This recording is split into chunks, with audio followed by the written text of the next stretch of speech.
नमस्कार बच्चों। आइए देखते हैं सिकता सेतु पाठ का अंतिम अनुच्छेद। अब तक की कथा में आपने देखा कि तपोदत्त नाम का व्यक्ति जिसे अपने बचपन में विद्या प्राप्त न करने पर पश्चाताप होता है, वो तपस्या के माध्यम से विद्या प्राप्त करने का निश्चय करके वन जाता है। वहाँ पर उसने एक पुरुष को देखा जो कि रेत से पुल बनाने का प्रयास कर रहा है।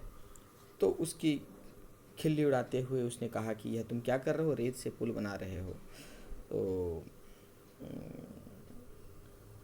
तब उस पुरुष ने कहा कि जिस प्रकार तुम बिना अक्षर ज्ञान के ही तपस्या के माध्यम से यदि तुम विद्या प्राप्त कर सकते हो, तो मैं रेत से पुल क्यों नहीं बना सकता। तो उसको अपने आप पर ग्लानि होती है और इस प्रकार वह सोचता है। तपोदत्तः सवैलक्ष्यम आत्मगतम। सवैलक्ष्यम मतलब लज्जापूर्वक, लज्जा से, आत्मगतम माने अपने मन में। अये माम इव उद्देश्य भद्र पुरुषो अयम अधिक्षिपति। अये अरे माम एव उद्देश्य मैंने मुझे ही लक्ष्य करके, मुझे ही संकेत करके, भद्र पुरुषो अयम यह भद्र पुरुष, यह सभ्य पुरुष, यह सज्जन, अधिक्षिपति मैंने आरोप लगा रहा है। अरे मुझे ही लक्ष्य करके, मुझे ही संकेत करके यह सज्जन आरोप लगा रहा है। नूनम सत्यम अत्र पश्यामि। नूनम माने निश्चय ही, सत्यम अत्र यहाँ सत्य, पश्यामि माने देखता हूँ मैं, तो यहाँ सत्य ही देखता हूँ।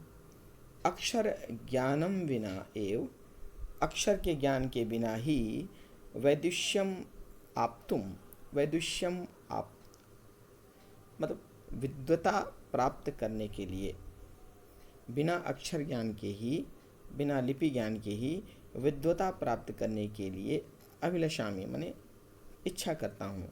बिना अक्षर ज्ञान के ही विद्वता प्राप्त करने की इच्छा कर रहा हूँ।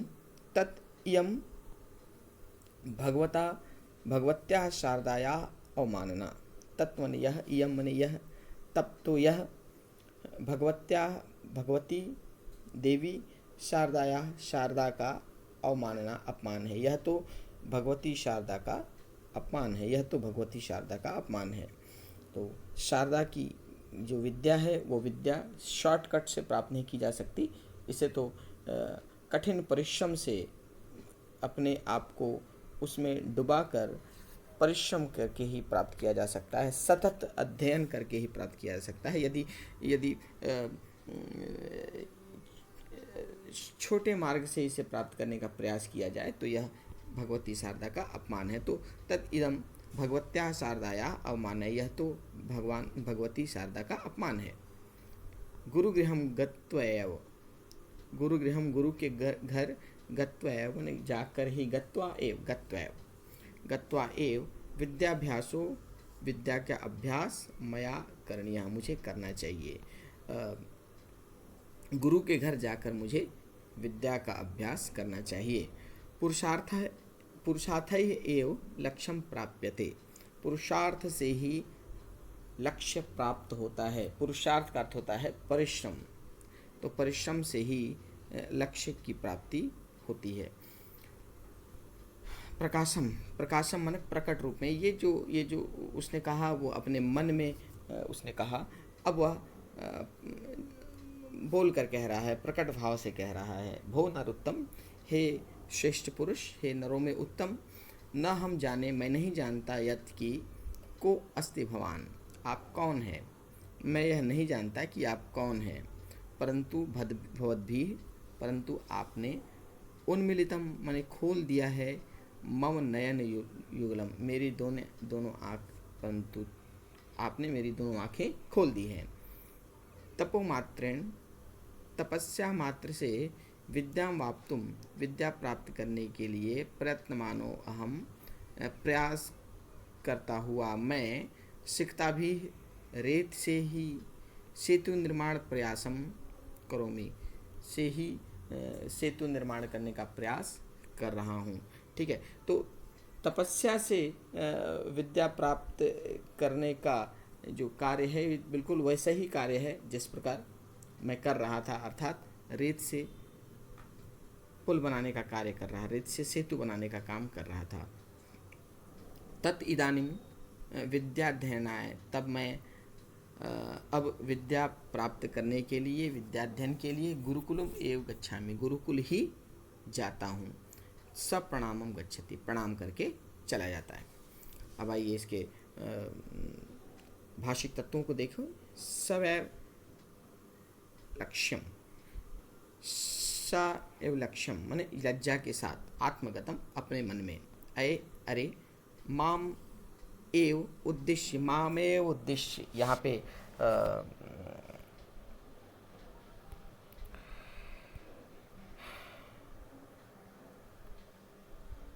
संधि है, माम एव उद्देश्य, माम के साथ एव मिलके माम के म के साथ ए मिलके संयोग हो गया, मामेव हो गया। तो एव के साथ उद्देश्य, एव उद्देश्य, एव के अ के साथ उद्देश्य का उ मिलके गुण स्वर संधि हुआ है, तो यहाँ पर गुण स्वर संधि है, माम एव उद्देश्य। भद्र पुरुषो अयम, भद्र पुरुषो अयम, भद्र पुरुष अयम, यहाँ पे विसर्ग संधि है, भद्र पुरुष, उसके साथ अयम, पुरुष के विसर्ग के साथ अयम का अ, विसर्ग के पहले अ है, भद्र पुरुष, उसके बाद अयम, अयम का अ, तो विसर्ग के अ, पहले के अ के साथ विसर्ग के बाद का अ होने के कारण विसर्ग का ओ हो गया और द्वितीय अ का ओ बन गया। अधिक्षिपति मने अपमान, अधिक्षिप्त आरोप लगा रहा है। नूनम सत्यम अत्र, सत्यम अत्र, यहाँ पे संयोग है, सत्यम के म के साथ अत्र का अ मिल के मत्र हो गया। निश्चय ही यह सत्य है, नूनम, नूनम यहाँ पर अव्यय है, नूनम अर्थात निश्चय ही, निश्चय ही यह सत्य है। अक्षर ज्ञानम विना एव, विना, विना के साथ द्वितीय का प्रयोग, अक्षर ज्ञानम है इसीलिए यहाँ पे विना हुआ, अक्षर ज्ञानम विना एव, तो विना के आ के साथ एव का ए है, आ के साथ ए मिलके अय हो गया, यहाँ पे वृद्धि स्वर संधि, विना के आ के साथ ए मिलके विनय हो। वैदुष्यम वाप्तुम, वैदुष्यम, वैदुष्यम माने विद्वता, आप्तुम मतलब प्राप्त करने के लिए, विद्वता प्राप्त करने के लिए,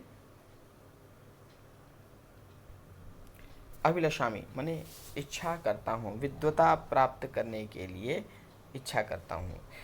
ये भाव संधि का नियम है, भाववाचक का नियम है कि जिस शब्द के प्रारंभ में, शब्द के प्रारंभ में ई आए तो वो ऐ हो जाता है। जैसे इतिहास, इतिहास के विषय में जब हम कहते हैं तो इतिहास का ऐतिहासिक हो जाता है, इतिहास का ऐतिहासिक। उसी प्रकार शब्द के प्रारंभ में अ है तो आ हो जाता है। समाज का अर्थात समाज से संबंधित सामाजिक, और यदि शब्द के प्रारंभ में उ हो तो उ का अ हो जाता है, तो उद्योग से संबंधित औद्योगिक।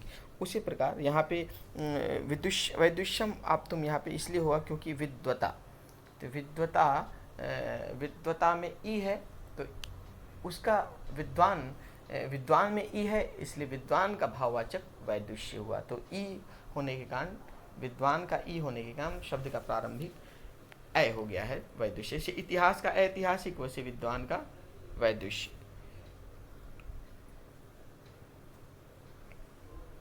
अभिलाषा में तत्यम, तत्यम त के साथ यहाँ पे व्यंजन संधि है, तत् त के साथ स्वर मिलके, जब प्रथम वर्ण के साथ स्वर मिलता है तो प्रथम वर्ण अपने तृतीय वर्ण बदल जाता है, तो ये तत् के साथ यम मिलके तदयम हो गया, त का द हो गया। भगवत्या शारदाया, यहाँ पे विसर्ग संधि नहीं, विसर्ग नहीं है, यहाँ पे विसर्ग होना चाहिए, शारदाया। तो शारदाया माने शारदा का, सरस्वती का, और भगवत्या मतलब भगवती, भगवती सरस्वती का। यहाँ पे विशेषण विशेष से संबंध है, शारदाया विशेष्य है जिसका विशेषण है भगवत्या, इसीलिए विशेष और विशेषण एक समान हुए हैं। तो भगवती शारदा का अवमानना माने अपमान, यह तो भगवती शारदा का अपमान है। गुरुगृहम गत्वैव, गत्वैव बना है गत्वा के साथ एव मिलकर, यहाँ पे वृद्धि स्वर संधि है, गत्वा के आ के साथ एव का ए मिलके, आ के साथ ए मिलके ए हो गया, तो यहाँ हुआ गत्वा एव गत्वैव। विद्याभ्यासो मया करणीय है, विद्याभ्यासो है अर्थात ये विद्याभ्यास है। विसर्ग के बाद यदि कोई भी व्यंजन होता है तो विसर्ग का ओ हो जाता है, तो यहाँ पे विद्याभ्यास के साथ मया है, तो म होने के कारण, व्यंजन होने के कारण विद्याभ्यास का विद्याभ्यासो हो गया है। तो विद्याभ्यासो मया करणीय, मेरे द्वारा करना चाहिए। यहाँ पे मया मतलब मेरे द्वारा, अस्मत् तृतीया एक वचन, और करणीय में अनियर प्रत्यय है, तो चाहिए के अर्थ में अनियर का प्रयोग होता है। यहाँ पे क्री धातु के साथ अनियर प्रत्यय जुड़कर बना है करणीय।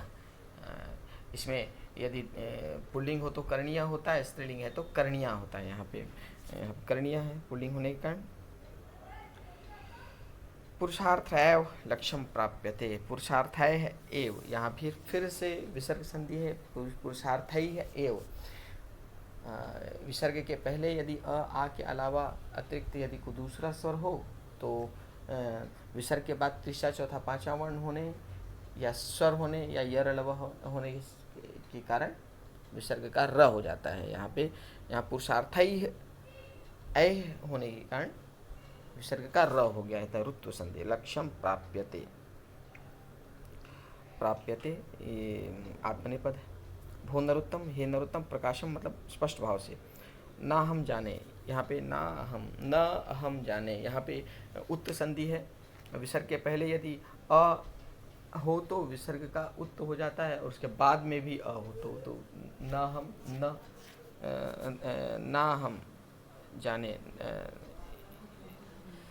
न अहम जाने, बीच में जब आता है तो अवग्रह का रूप बन जाता है। यहाँ पे विसर्ग नहीं है, यहाँ पे न के साथ अहम मिलके, चूंकि न के साथ अ मिलके ना हुआ तो ना हम जाने, नहीं जानता मैं। यत की को अस्ति माने कह अस्ति, विसर्ग के पहले अ है, विसर्ग के बाद भी अ है, तो विसर्ग का ओ हो गया और अ का अवग्रह हो गया है, तो कह अस्ति बना है को अस्ति। भवान माने आप, मैं नहीं जानता कि आप कौन है, परंतु भवत भी आपके द्वारा उन्मीलितम माने खोल दिया गया है, मम नयन युगलम, मेरे दोनों आंखें खोल दी गई हैं। तपोमात्रेण, तप मात्र से ही विद्याम वाप्तुम ने विद्या प्राप्त करने के लिए प्रयत्नमान अहमपि, यहाँ पे फिर से प्रयत्नमान अहमपि उत्त संधि विसर्ग का। सिकता भी एव, सिकता भी रेव, सिकता भी के साथ एव मिलके सिकता भी रेव हो गया, ऋत्व संधि। सेतु निर्माणम प्रयासम, सेतु निर्माण का प्रयास करोमि कर रहा हूँ। तप मात्र से विद्या प्राप्त करने के लिए प्रयास करता हुआ मैं रेत से ही सेतु निर्माण का प्रयास कर रहा हूँ। तत् इदानी, तब मैं अब विद्याध्ययन के लिए, विद्याध्ययनाय गुरुकुलम एव, गुरुकुल ही गच्छामि माने जाता हूँ। सप्रणामम, सप्रणामम यहाँ पे स सामने लगने के कारण अव्ययी भाव समास हो गया है, स लगता है तो तृतीया हो जाती है, तो सप्रणामम अर्थात प्रणामेन सहितम गच्छति चला जाता है। तो मुझे उम्मीद है कि यह पाठ आपको भली भांति समझ में आ गया होगा। अब मिलते हैं अगले वीडियो में इस पाठ के अभ्यास कार्य के साथ। नमस्कार।